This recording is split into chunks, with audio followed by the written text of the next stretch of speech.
Article 5 of the Constitution, our founding fathers put this in here. The Congress, whenever 2/3 of both houses shall deem it necessary, shall propose amendments to the Constitution. Okay, so that's if we want to pass the 15th Amendment or whatever, right? You're saying Congress, the Constitution says that Congress comes together, 2/3 of houses shall deem it appropriate. Okay. Or on the application of the legislatures of 2/3 of the several states shall call a convention for proposing amendment, which in either case shall be valid to all intents and purposes as part of the Constitution when ratified by the legislatures of 3/4 of the several states, or by conventions in 3/4. Okay.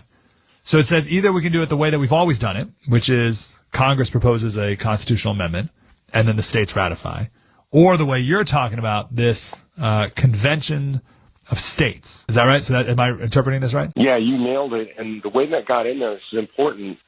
2 days before the end of convention, September 15th, 1787, and one of the delegates, his name is Colonel George Mason from Virginia, he stands up and he tells the guys that are there, we have a problem. We drafted a constitution. We gave the power to Congress to propose amendments, but we didn't give it to the people acting through the states. And he asked the question, are we so naive that we believe that a federal government that becomes a tyranny will propose amendments to restrain its own tyranny? Because that was the only thing they had in there.